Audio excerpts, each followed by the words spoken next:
are the indigenous people of the Western Hemisphere. For 100,000 years, we were the indigenous people of the Western Hemisphere. 500 years ago, some white people came over here and called us Indians. And then they called us heathens, and they called us savages, and they called us hostile. They called us renegade. They called us red nigger. Now they call us militant and communist, but they never ever called us the people. The earth and the people are of one. We all come from a common Mother Earth. We are of her, we are from her. And that the land of the people are of one. And that to destroy the land is to also destroy the people. We have a very special, unique physical and spiritual relationship with the land, with the earth. It's the basis for our survival, our existence as a people, as a tribe, as a people. So we're protecting a physical and spiritual basis for our existence, for our survival as a people. And that's what's at stake. That's what's at danger.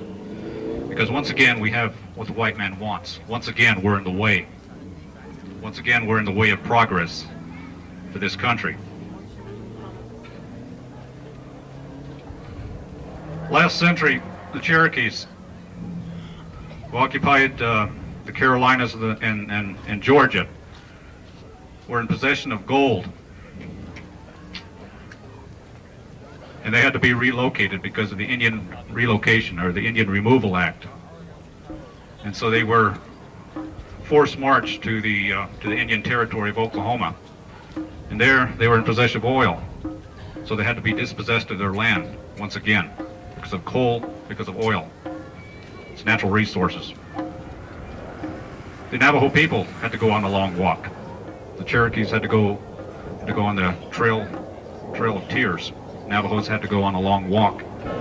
This is a spiritual walk here, and at the front of this walk we are carrying the sacred pipe. It is a pipe that was blessed, and it was prayers were offered to this pipe on Alcatraz Island in the early morning hours of February 11th. And we have several young men who have been selected as pipe carriers, and anyone joining this walk have to walk in that spirit of mutual love, respect, and peace. And so this is our power. Our power is our spiritual power, and it's this spiritual way of life and our relationship and love for the grandmother earth and for all of her creations. And it's through this spiritual power that's allowed us to survive this 489-year colonial war that this government of the United States and their colonial Congress has been waging on us. And so through this spiritual power of the sacred pipe and our traditional spiritual way of life, in that spirit and through that power, we are walking to the Washington D.C. Not only to dramatize and to focus and to defeat 11 pieces of legislation that have been introduced before the Congress that would abrogate our treaties, would extinguish or attempt to extinguish our sovereign rights. It's an expression of the arrogance of this Congress that they could try to extinguish our sovereign rights to this Mother Earth. And we believe that at the time of the beginning of our history here on Trudell Island, which are these sacred islands which the colonists refer to as North and South America, the Great Spirit Manitou imbued in the indigenous people of the Western Hemisphere certain inalienable sovereign rights that cannot be extinguished by anyone. No Congress of the United States, no government, colonial government of any one of our nations of Indian people in North or South America can extinguish those rights. And we believe that those rights imbued in the indigenous people by the Creator can only be extinguished by the Creator. In September, there was a bill that was introduced by Cunningham, 9054, and it was designed and written to abrogate all treaties among the Indian nations have made with the United States. And that sort of started it. That was the beginning. After that bill had been presented, there had been about 10 other pieces of legislation that were also presented dealing with Native rights and our land, our water supply, our food supply, fishing and hunting rights, even issues dealing with the jurisdiction over our own people on our own lands. And so that kind of instigated a unity of the people, and we decided that we had to do something to show the people of the United States what was going on, because the media wasn't going to cover it, and they wouldn't print anything for us or run anything on television. So we decided that we had to do something that would draw attention nationally. You all know that they've introduced 11 different pieces of legislation, and this is called anti-Indian legislation. And you're fully familiar with some of these, but the most insidious and probably the worst bill of the lot is called House Resolution 9054. And I'm sure you've had many people tell you about this bill. But when you take the combination of House Resolution 9054, which is called the Native American Equal Opportunity Act, this man that introduced it, his name is Jack Cunningham. People have never really found out why he suddenly became anti-Indian, why he decided to issue such a bill, establish it. Jack Cunningham was given $175,000 for his re-election campaign. He was given this money by the Interstate Congress for Equal Rights and Responsibilities. This group, they're made up of people who openly state they hate Indians. They had $13 million backing them in 1977. They collect millions of dollars each year by direct mail contribution. These people have 15 lawyers working full-time in Washington, D.C. lobbying against any type of legislation that is pro-Indian. They had a meeting in November in Seattle, Washington. And when they had this meeting, they had members from all over the United States. They're spread into 26 states now. And when this man came to the podium, the first thing he said was, "I came here to fight Indians." These people think they're at actual war with us. They're very powerful. A lot of people take them for granted. And we found out that some of them belong to the Nazi Party. Some of them also belong to the Minutemen. Some belong to what we call the KKK. And also most of them belong to the John Birch Society. These groups have one thing in common. They hate Indians and other minorities. And this is the basic reason they've banded together in this diabolical group to attack Indians. And if you want to know the real reason they're after us, the Passamaquoddy and Penobscot Indians in Maine recently filed a lawsuit against the state of Maine, trying to get back 3/4 of the state and X millions of dollars. And the Maine officials are now sending out information to other states where they have large populations of Indians to look out, you'll be next. That they'll be trying to take your land away from you also through treaty, or rather through lawsuits and so forth. They've given other states the jitters. What is happening is they are forming together a very powerful group of congressmen and senators and governors, as well as the Interstate Congress for Equal Rights and Responsibilities. The third bill, which is the more controversial, mandates that after the enrolled members of the various treaty Indian groups determine whether they want to take their land individually or collectively, that the treaties will then be abrogated, and they will simply live as land-owning U.S. citizens with the same rights and privileges as other United States citizens. But we make our children understand that they have been here forever, that their inherent right far outweighs the rights of Congress, that those rights, the sovereign rights, were reserved in treaties. So we introduce them to treaties of their own nations. We introduce them to government processes. If they abrogate the Indians today, they'll abrogate the blacks tomorrow, the yellows the next day, the working class and whites the next. Where's it going to end? Think about it.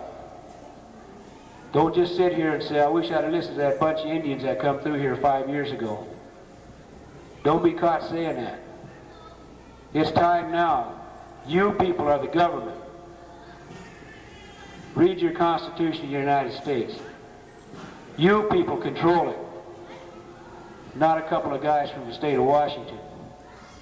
these people from the state of Washington, Mr. Cunningham and Mr. Meads, they've never been amongst Indian people. They've never heard the drums play like this.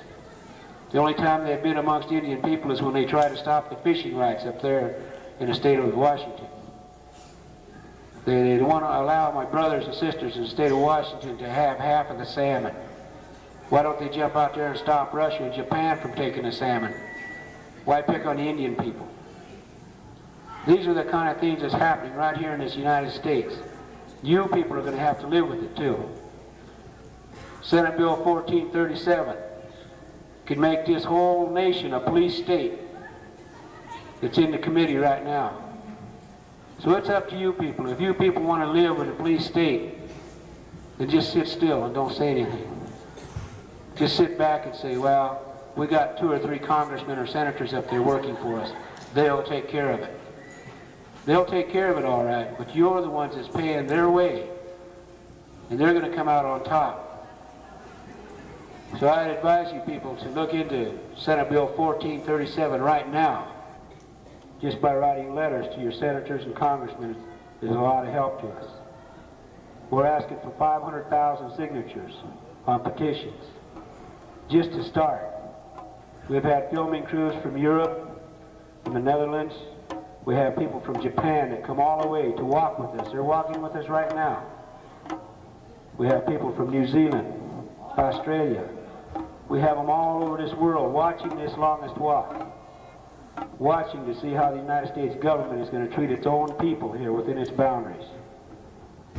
So the human rights statements that Mr. Carter's making, I think it's time that he look back in his own backyard.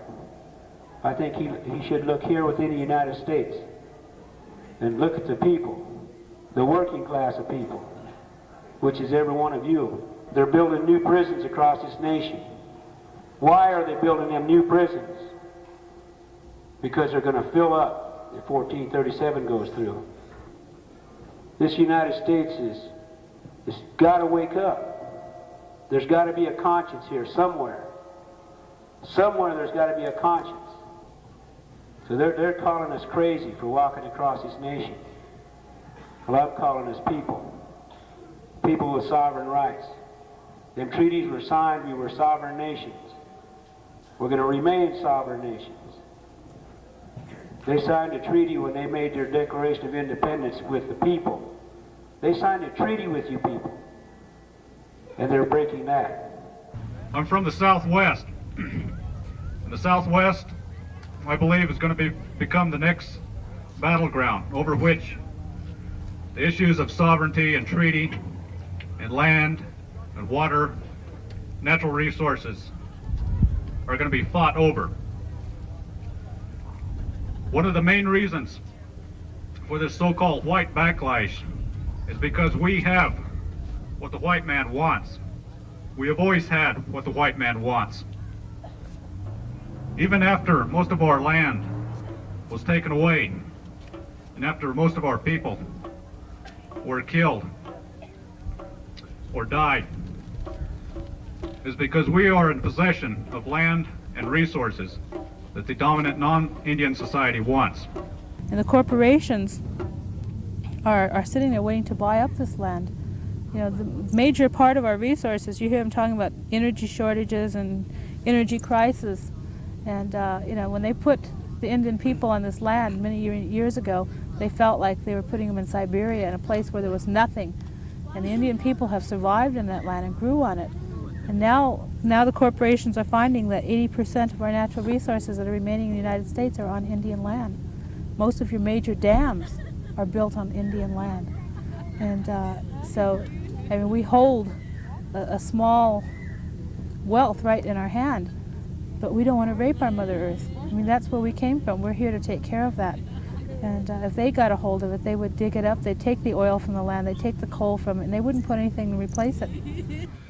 55% of the uranium left in the United States is on Indian land. And most of this uranium is on a Navajo reservation. And it's a very interesting thing. I was down at Shiprock about 3 weeks ago. They open pit mine. They have large mines there which are taking this uranium out. Once they extract the uranium, they leave the residue that's left on top of the ground. They've got some low-grade uranium that's right on top of the ground. When the wind blows, it blows this radioactive dust in many different directions. The grass around these mines won't grow, the trees are stunted, and everything around there is contaminated. When I first heard about this march, I said, well, I guess I'm old enough to, I guess I can go fight for my people now. And I thought it was really going to be a militant and a protest march.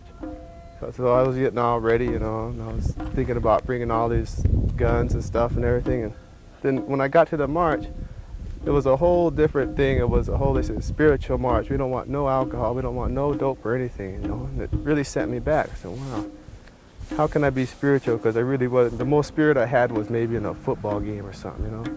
So I started with the march, and we just, every day I was learning a little bit more and a little bit more. And I see all these brothers that just dropped alcohol, and they just dropped all the dope, you know, and they was really getting into the spirituals. They was praying and everything. I never did say a prayer before in my life, you know, and so I started praying, and I felt the power and everything was coming, you know, so it was really hard for me to start doing this thing because I really didn't believe in really no God until now. With the way the Indian has explained it, more than the churches have explained it, it's more clear to me, you know, so, and so I pray, you know, and I'm still learning and everything, and the march itself is really, we're getting more people, and it's getting more united, I feel, and it's getting more stronger as it goes along, as we get further east. And this is really the first really Indian movement I've been into. I told some people before, I said, I knew I was Indian in my head, but I never did know I was hit in my heart. And now I'm starting to feel it in my heart, and it really makes me feel good, you know.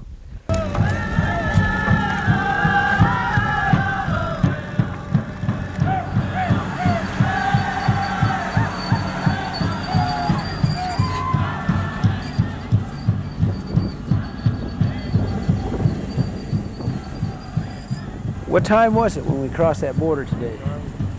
9? It's 9 o'clock this morning. What's this date? April 5th, we crossed into Kansas on the longest walk.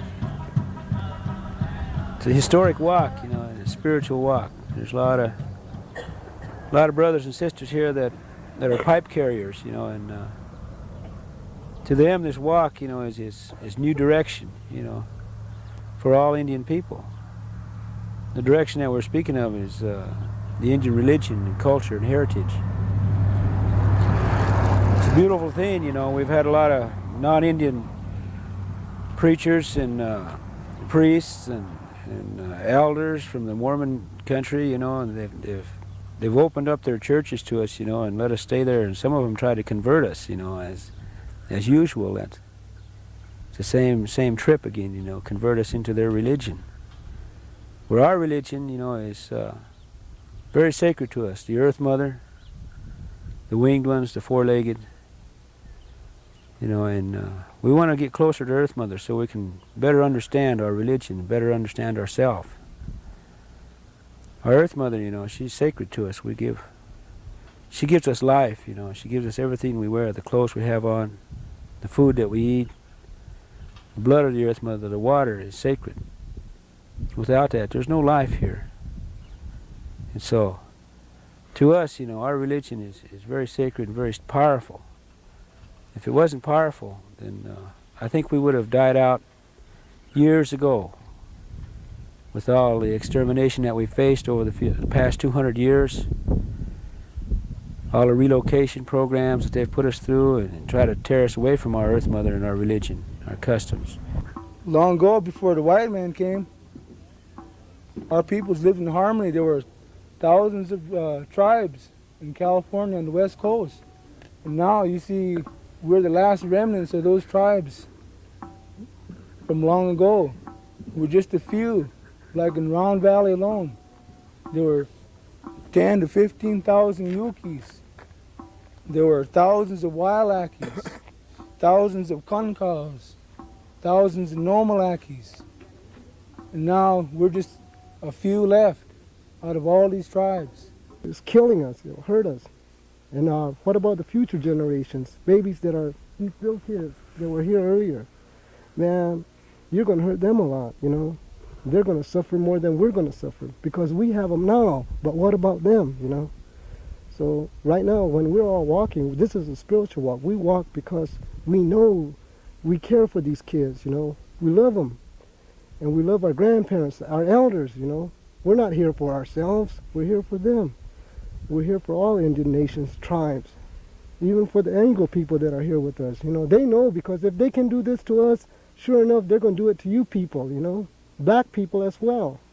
Everybody. So it's just not us. It's all of us. Spiritually, you know. It's everybody. Makes you mad. We don't understand power anymore. The government comes in and says, well, we have Congress and we have money and we have guns and we have laws and we have courtrooms and we have prisons, therefore we have power. That is a lie. These are all things that are tools of oppression. These are artificial forms of power, but because they take us when we are young and they take us down the artificial road, we do not take the time to understand natural power. The people have the potential for natural power, and there is no government in the existence of this earth that can stop natural power. They cannot stop a hurricane. That is natural power.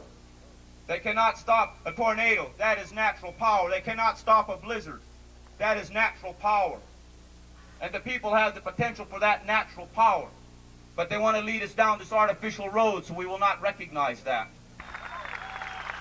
You see, understand there is a force stronger than these man-made manipulating forces, and that's what you're about. That's what you're about. We got the mightiest war machine ever been put together in the history of this planet. And that whole thing that's going on over there between Russia and America ain't nothing but a game. They stand one another off with their guns. We can whoop Russia, Russia can whoop us, and while we talking about how much might we got, talking about how much we can do and how nobody better not mess with us, the grasshoppers is eating up 2 of our states, and ain't a damn thing we can do about it. That's what it's all about. So I leave you today and I say, understand your power.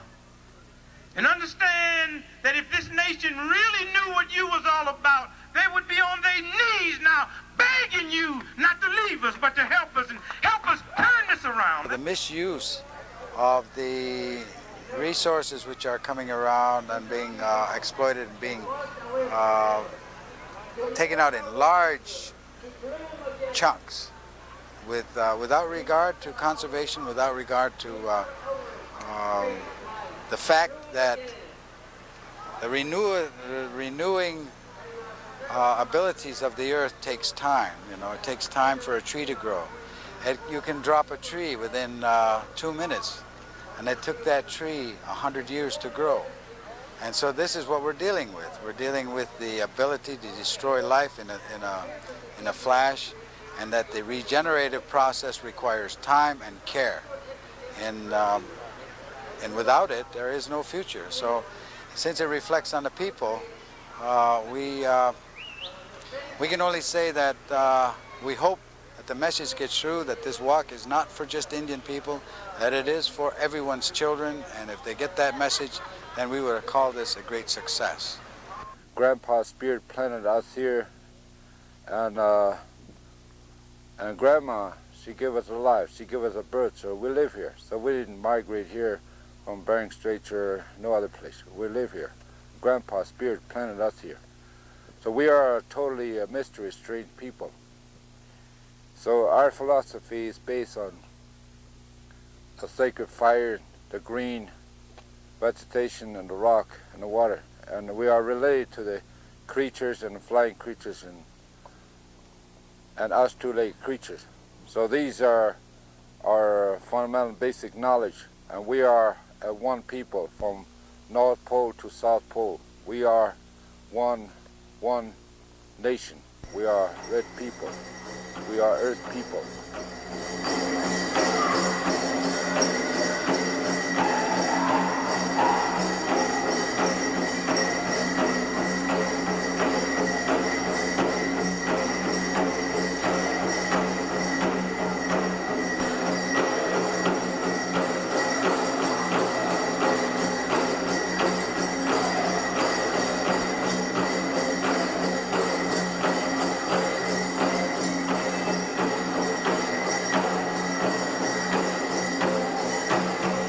unity within the group kept me more or less going, because I became stronger and stronger as I moved along. And a lot of the credit doesn't really go to me and how I see things. It has to do with the group as a whole and how we learned and grew together and stayed together through the rains and snows and what have you, the cold. And I learned quite a bit in the last 4 states. And it's a privilege for me to be here representing all the American Indian people out there in the United States. And I would do it again gladly, because this way I begin to understand fully how a lot of bills in Congress could affect all of us in America. The Indian tribes are using treaties, are using federal court decisions, federal law, to assert their rights to that land. In the Southwest and in the northern Great Plains, Indian tribes are also asserting rights to their water and rights to the uses and development, or non-uses or non-development of natural resources, whatever is in the best interest of the tribes. And this has inconvenienced a lot of people, a lot of white people, a lot of non-Indian people. It's another reason for the backlash. It's not because Indian people are doing anything wrong, and I think that it's a misleading term when you say backlash. It implies that we've done something wrong. But we have the highest form of law, supreme law, nationally and internationally, behind us.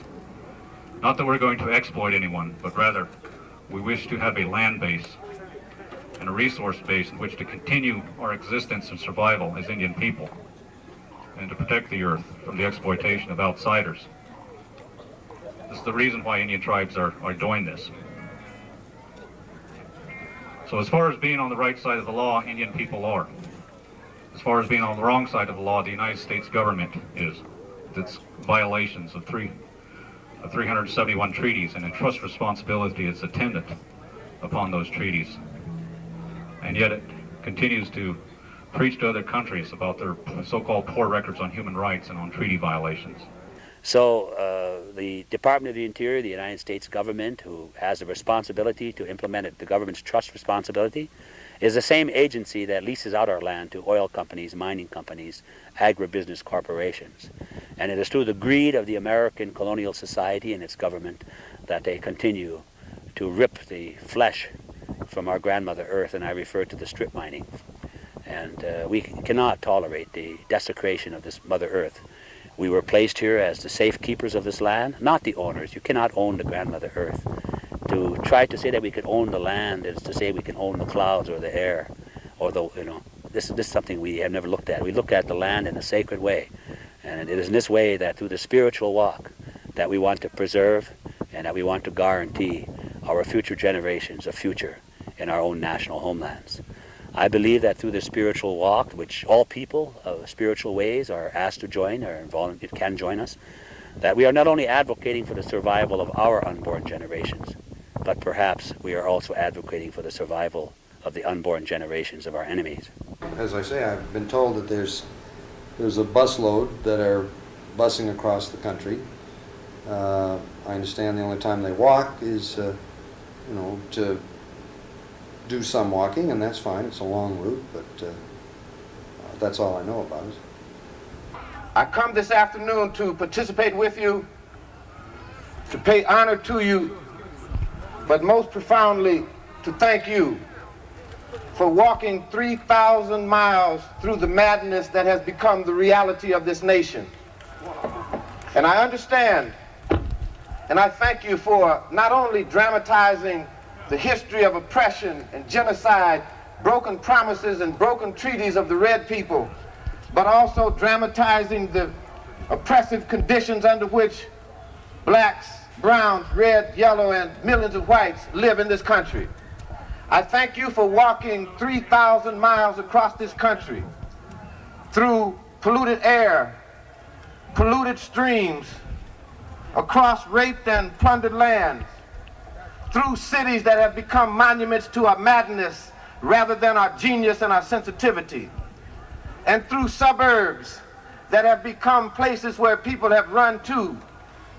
I thank you very much for being here, making not a political statement, but a spiritual statement that has critical political ramifications.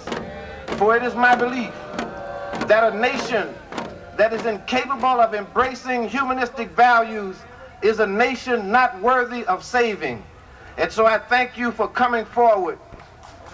I thank you for attempting to wake this nation up, that only spiritual values will save this nation and save this world.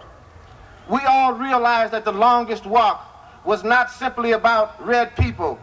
It was about humanity itself. And I realize clearly that there will come the coalition that you have sparked of the blacks and the browns and the reds and the yellows and the women and the young and the old and the poor and the workers, all of the victims in America. And we will take back this country and take back this government and rearrange it so that it reflects the will of all the people. Thank you very much. And you come to say it to America today.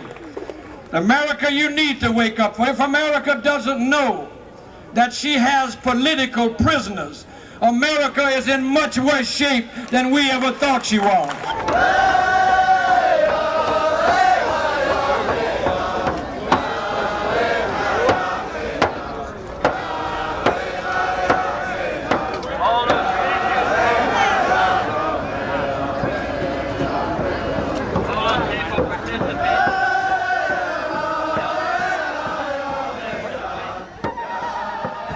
Everyone has red blood, but everyone was not made out of the red clay of Americas.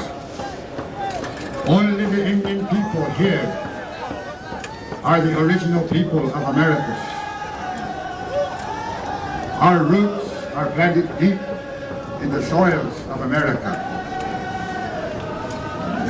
We are the only people that have continued with the oldest religion in this country. We are the people that still yet speaks the language that was given to us by the Creator. Our religion has survived, our language has survived. Long before this building was built, our ancestors walked and talked the language that I talk today. And I hope to see my Indian people continue to live long after this building crumbles. I used to hear Uncle, I used to hear Grandpa sit around and tell me about their day in Washington, that they had went to Washington at one time or another. And this type of thing went on for years and years. We wrote letters to the Bureau of Indian Affairs, and we never got no answer. We went to the local Indian agents and knocked on the door, and the secretary told us that he was not in. They told us to come back some other day. These are the kind of answers that we have been getting. I'm sorry, he doesn't have time. All this, us Indian people are familiar with. There's not a single tribe within the sound of my voice that doesn't know what I'm talking about. And we went through all this, and we never got an answer until these young people. I talk for them. I protect them. Anytime somebody runs down these young people, I'm ready to stand up and speak for them. No matter how they're pointed out, no matter who they are, they draw the attention of the American people. They brought pride back to the Indian people. The president would not meet with our chiefs to talk about the killing of Indian people. Instead, he would go to benefit dinners for his campaign. And I believe that's the same thing that we are up against here.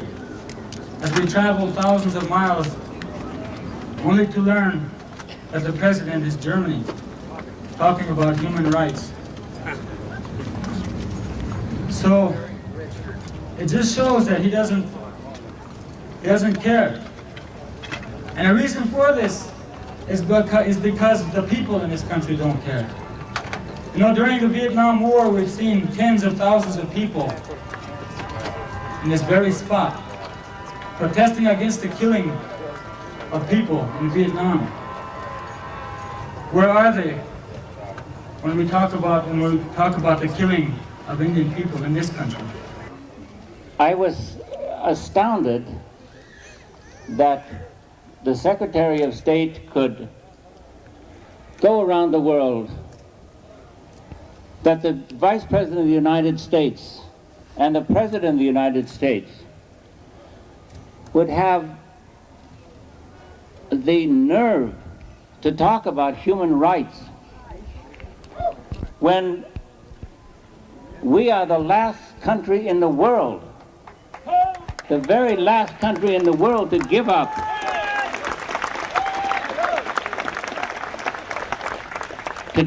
our colonial control over people that we have conquered by force.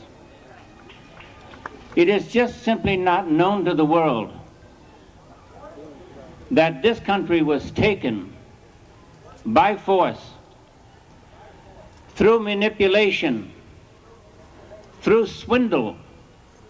And those are hard words to use, but they are true words. And when Mondale, they met with Vice President Mondale yesterday, he said, well, wait a minute. All you people who were grassroots elders in that meeting with him, about 25, he says, wait a minute, I've got to deal with the National Tribal Chairmen's Association, the National Congress of American Indians. He says, who am I to deal with? Well, Phillip Deere, an elder of the Muskogee Nation, stood up and he said, that is for you to decide. All I'm telling you here is that there are honorable people in this room, and that now you have to include us in your dealings with Indian people. As nations of people, we have our own languages, our own governments, our culture, our land, our religion, our history, all the things that constitute a nation, and all the things that when a people have, they are recognized as members of the United Nations. We have all of these things, and the United States government recognized these rights through treaties. But we have seen these treaties violated. We have seen millions of our people gone before us. I think in this country alone, estimates of up to 14 million Indian people have been killed within the last 500 years. But this is covered, and we never hear about this. You hear about the 6 million Jews that were killed by Nazi Germany. But what about the 14 million or more Indian people that were killed in this country in 500 years' time? Because this country has a policy that we all know, a policy of genocide, an all-out effort to replace our religion, our culture, our language, to control our lands, our resources. And this is what is known as genocide, as Chief Lyons has stated. And this is what we charge the government, because genocide is the most serious crime in international law that could be committed by any nation. And we have, in Geneva last year, we charged the United States with committing genocide and is continuing with this genocidal policy. In Nazi Germany, they began their program of genocide through legislation. People forget that. They began to legislate the Jewish people into non-persons. Well, I'll tell all you non-Indians here today that we are the only ethnic group in this country that has 2,000 more laws governing us than the rest of you all. Over 2,000. And they're trying to increase it with Senate Bill 1437 and House Bill 6869. But with the German tactic, and by the way, if you've ever read any of Hitler's writings, he told you that he got his idea how to treat the Jewish people in Nazi Germany from the American example of treatment of American Indians. That's where he got that idea. They began legislating the Jewish people out of existence. And you saw what happened. The Indian Reorganization Act of 1934, read it once, and then read South Africa's Bantu Development Act. I am from Pine Ridge. Within the last 4 years, we have lost almost 400 of our people through violent deaths. The FBI is responsible for many. It could be proven. The federal marshals, the police, the Bureau of Indian Affairs, the United States forces are responsible for the killing of 400 people at Pine Ridge within just 4 years. Now, this is what goes on all across Indian country, and every Indian reservation across this country. People are continuing to be killed. But the only reason for this, and as we say at Pine Ridge, is because we know that the Lakota Nation is one of the very few nations that have gone into an all-out war with the United States government, and we won. Governmental documents will prove this. We defeated the United States government, and the 1868 Fort Laramie Treaty proves that. The 1868 Fort Laramie Treaty between the Lakota Nation and the United States guarantees our land, our sovereignty, our people to remain as nations. When Wounded Knee happened, every military, every armed forces that you could think of, that the government had, everybody was there. National Guard, Army, and everybody was there surrounding this little bitty occupied land by a handful of Indian people. And the press has been unfair to us because the only thing they revealed on their TV was a young Indian boy holding up a gun, planting the idea of violence in American hearts. And to this day, when you hear about Indian movements, everyone immediately thinks about violence. Everyone immediately thinks about that picture they saw in the newspaper. There were reasons for it. Rather than finding out what was happening there, you better find out the causes of those actions. How come the Indian people are walking like this? How come there had to be a Wounded Knee? That's why we've had Alcatraz, Pitt River, many other movements that you have seen and heard about.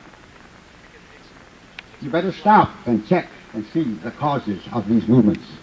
You know, we were surrounded by the FBI at Wounded Knee, and the Indian people, the FBI surrounded the Indian people at Oglala, on the Rosebud Reservation, in Oklahoma, and many other places in the last 5 years.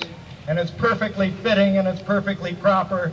And it was a real thrill here to see the Indian people for a change surrounding the FBI. In the state of South Dakota, there's approximately, I would say, 20 million acres of land that, not only in South Dakota, North Dakota, and Montana. We're talking about 20 million acres of land in that area that is non-taxable. And if they were to impose even $1 an acre tax on that area, that's $20 million that those states are out of. And so states have always longed for the lands and the natural resources that exist on Indian land and under it. South Dakota is one of those states which has violently opposed the question of sovereignty in that area. They have been historically against the Indian people. It is a state whose history is filled with attacks against Indian people, with broken treaties and promises and every conceivable trick that has been used to gain land has been used in South Dakota. We have much to learn from the Indian. You have much to teach us, and I hope that you will never stop in your perseverance. You have to tell us what is right. You have to tell us the way to go, because we've lost our way.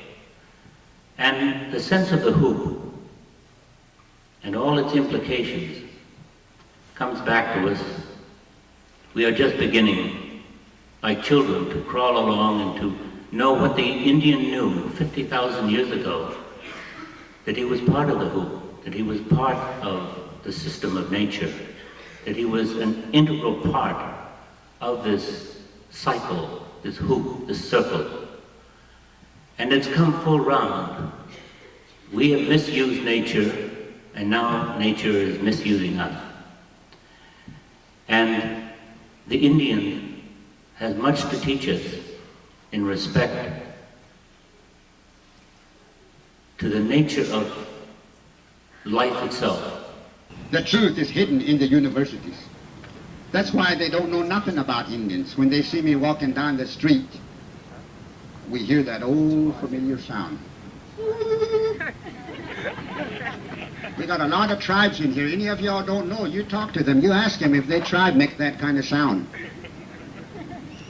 None of the tribes here makes that kind of a sound. So where did you learn it? John Wayne movies, of course.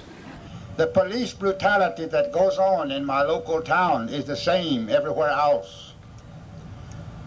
A lot of times we've seen this for years and years. We lived with this. Somebody going down the highways of the reservations, going down the reservation roads, some young Indian boy would get run over by some racist rancher. There was no investigations of any kind. To the world, he was just another dead Indian. Many of our Indian people who lived out on reservations, when the reservations began to shrink to just a small area there, Indian people could not live and make a living on these reservations. So it was not a matter of their choice, but because of necessity in life, many of our Indian people had to move to large cities, Chicago, New York, Los Angeles, all over this country. Our Indian people began to move out of reservations and go into the large urban areas because of the needs that they had, because of the families that they had that could not be fed properly on the reservations. They could not meet their needs there on the reservations no more. Their buffaloes was all gone. Their deers was all gone. Their fishing rights were taken over. Somebody else took it over. So our Indian people, they began to move into the cities.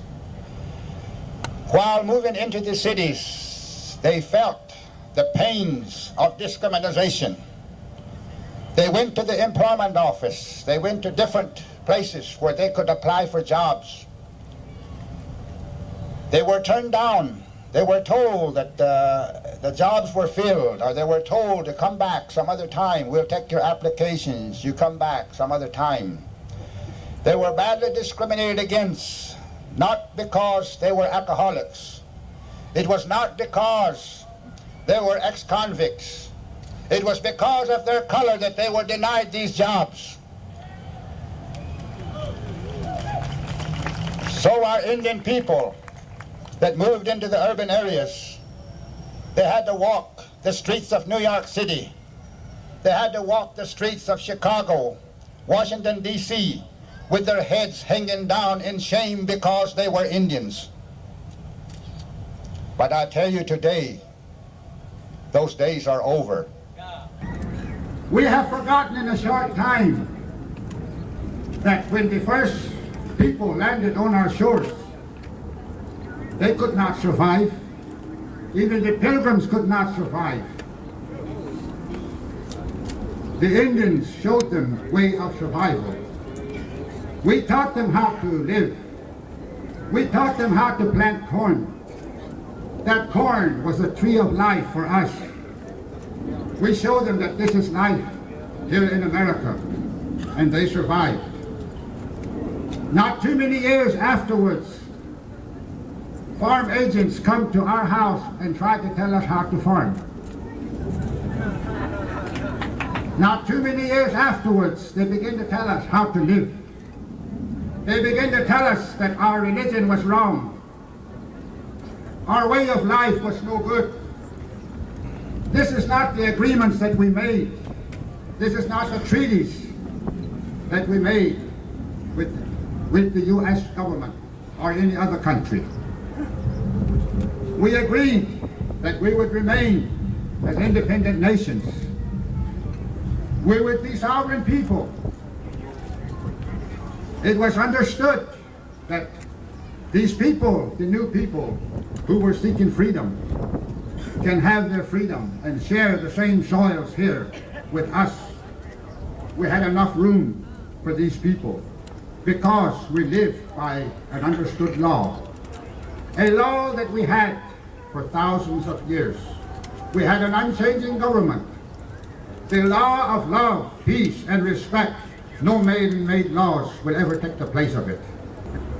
Their greed, we have seen it. Many of our people have died. Many of our people were massacred because of wanting more land. We gave them land through treaties. We gave and we gave, and we have no more to give today. But there's one other thing that I want to bring out that hasn't been brought out, and that's the fact that we won't have any need for reservations if we don't stop the sterilization of our youth and of our women and our men. The federal government, through the Bureau of the Indian Health Service and HEW, have sterilized 300,000 Indian women in the last 20 years. In 1977, Senator Abrams came out with a report that the federal government had sterilized 3,406 Indian women and 142 men in a 3-year period from 1973 to 1976 in only 4 states. And they've sterilized all of our women by trickery, by fraud, and by crook. They asked them to sign consent forms they couldn't read in English. They've sterilized them without telling them about it. And they've sterilized them by lying to them and telling them the operation was reversible. We talked to one young Cree girl from North Dakota, and she told us that around 90% of the teenage girls in the Cree reservation have been sterilized. This is criminal negligence and criminal genocide. And if this doesn't stop, there will be no need for having reservations. The miracle of miracles, I keep saying it time and again. This country and its sophistication in technology has managed to massacre our unborn. Almost half of our youth will not be able to stand before their own people, let alone you all, and the generations to come, to explain about their right to life, their right to existence in a culture that did not have zoos or penitentiaries or old age homes or orphanages. That's the type of heritage that is mine.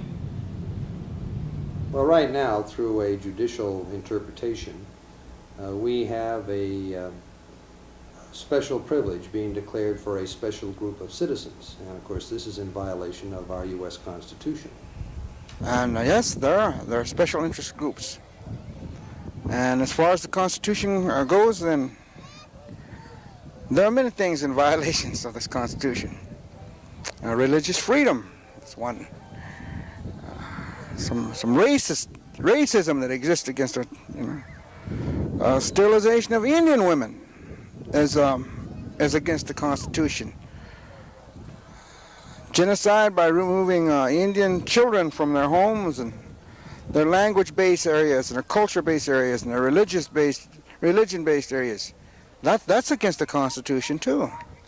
I think particularly the jurisdiction bill handles it in a very specific and I think a very sustainable way of establishing what the parameters of tribal jurisdiction are, so that everyone will know, Indians and non-Indians alike, and we can get on with the business of developing reservations and getting the kinds of economic development on reservations that should take place. Mr. Meads fails to see many of the things that the indigenous peoples feel in this nation. And as far as development of our resources on our land, that would be up to each Indian nation, and then their own sovereign right, or their right to self-determination to determine what they want to do with those resources. And if they want to sit on the rest of their life, that's their business. It's not Mr. Meade's business.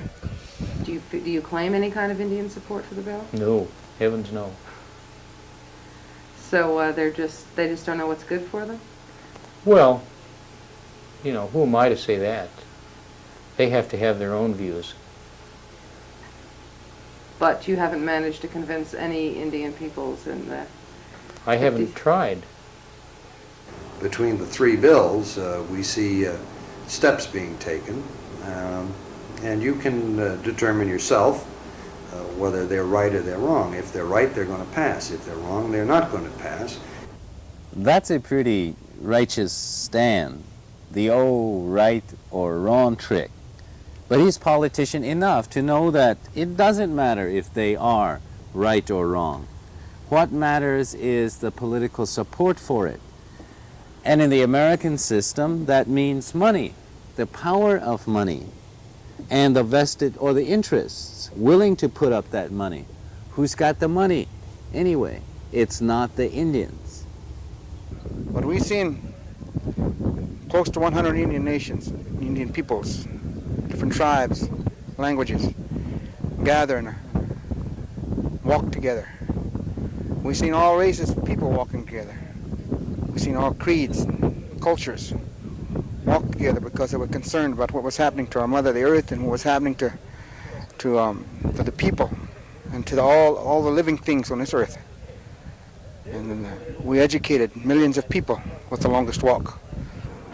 Indian people are only protecting and trying to regain what is rightfully theirs. And everything's at stake. Our land, our water, our natural resources, our way of life, our philosophy, our worldview, our culture, our religion, our traditions, everything that makes us Indian people is at stake, and this is a life and death struggle. And if we lose, we'll lose forever, because we're talking about protecting all that we have left. The government says the reservation it must clear. The people who live there, they're crying in fear. America, don't you lay back just sucking on your beer.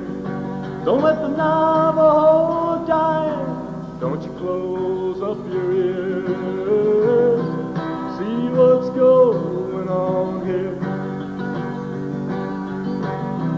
See what's going on here. What'll it take to make us realize this planet is dying? Take a look up in the sky. While Peabody Coal, you know they're still telling all their lies. While they murder the land that their blood and money buys. Bureaucrats, they sit there, they close up their eyes. The gold diggers drill while Mother Earth, she cries. And I ask you what's going on here. 75 million gallons of water a day. They mix the water with the coal, you know they steal it away. Ask them what they're doing, and they'll say that it's okay. It's okay, 'cause the red man is gonna pay. And I ask you what's going on here. 8,500, it's the number that they chose to destroy the homes of the old Navajo. Leave the reservation, they say all of them must go. And just where they're going, not all of them know. Their new homes insist that the water is gonna flow. Turn them into honkies, Lord, all of us know. We know what's going on here. America, don't you sit by, don't you let the Navajo die. Lift your hearts to the sky, fly